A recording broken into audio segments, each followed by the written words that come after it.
নির্যাতিত হন, অপমানিত হন, বিবস্ত্র হন। বাংলাদেশের অপরাধী কারা, ক্রাইম কোথায়, অনেকে বলে খুঁজে পাওয়া যায় না, কার কাছে মাদক, কে খুনি। তো সাংবাদিকতার যতগুলো উইং আছে তার মধ্যে ক্রাইম রিপোর্টিংটাই হচ্ছে কিন্তু ইম্পর্ট্যান্ট একটা উইং, যেখানে আপনারা এবং আপনাদের অ্যাসোসিয়েশন কাজ করেন। আমার আগের বক্তারা অবশ্যই কথাই বলেছেন। আমি বলবো আজকের সমাজে বড় সংকট, বড় অভাব, বড় দৈন্যতা হচ্ছে সাহসী সাংবাদিকতার। সাদাকে সাদা বলতে পারা, কালোকে কালো বলতে পারা।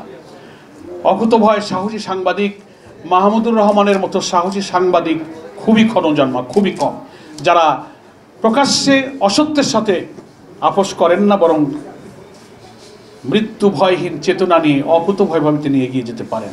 নির্যাতিত হন, অপমানিত হন, বিবস্ত্র হন, কিন্তু অন্যায় অসত্যের সামনে কখনো মাথা নত করেন না। সাংবাদিকতার পেশার মধ্যে এই দৃঢ়তা, এই অনমনীয়তা, এই নিষ্ঠা, ইন সিনসিয়ারিটি, এই ডিভোশনই কিন্তু আমি মনে করি ক্রাইম রিপোর্টার্স অ্যাসোসিয়েশনকে একটা আলাদা নতুন উচ্চতার দিকে নিয়ে যাবে, এটা আমি আশা করি। আমরা সহজে বুঝি যে বলে সাংবাদিকতা হচ্ছে জাতির বিবেক। তো বিবেকটা কি? বিবেক হচ্ছে যে কোনো ত্রুটি বিচ্যুতি আমি নিজেও যদি করি, পৃথিবীর সবার কাছে আমি বলবো না আমি ভুল করিনি, কিন্তু আমার বিবেক কিন্তু দংশিত হবে। বিবেকের একটা দংশন কিন্তু আমি অনুভব করি যে না, লোকটাকে ধমক দিলাম, ফকিরটাকে ভিক্ষা দিলাম না, একটা বেশি কথা বলবাম। বাইরের লোকদের কাছে হয়তো বলা যায় না, নিজে ছোট হয়ে যেতে হয়, কিন্তু একা ঘরে ফিরলে আমার বিবেকটা কিন্তু দংশিত হয়, দংশন করে, আমি কাজটা ঠিক করিনি। দ্যাট ইজ কল্ড বিবেক।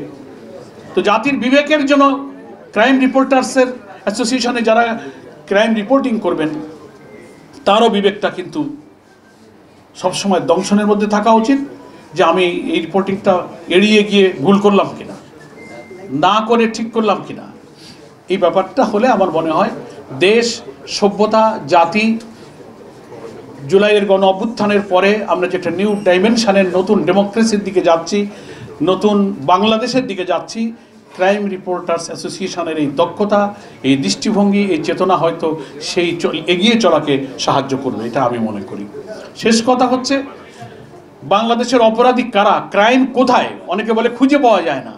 আমাকে একজন বড় কর্মকর্তা বলেছিলেন, সেটা পুলিশের কর্মকর্তাই বলেছিলেন, বাংলাদেশের প্রত্যেকটি থানার যারা কর্মকর্তা থাকেন সকল অপরাধীদের তালিকায় আমার থানাটা ছোট্ট টেরিটরিতে প্রত্যেক ওসি বলতে পারে যে কে কে মূল অপরাধী, কার কাছে মাদক, কে খুনি, কে ধর্ষণকারী, কে চাঁদাবাজ, সব জানে, কিন্তু তারা তা ধরতে পারে না একটা কালো হাতের ইঙ্গিতের কারণে।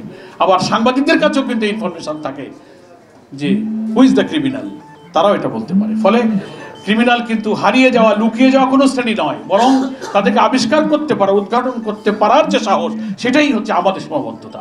সেদিকে আশা করি 43তম প্রতিষ্ঠা বার্ষিকীতে এই অ্যাসোসিয়েশন এই চেতনা সামনে রেখে এগিয়ে গেলে আমাদের সমাজ, আমাদের সভ্যতা, আমাদের জাতি, আমাদের ভবিষ্যৎ প্রজন্ম উপকৃত হবে। দুনিয়ার মুখে মাথা উঁচু করে দাঁড়ানো একটা জাতিতে আমরা পরিণত হব।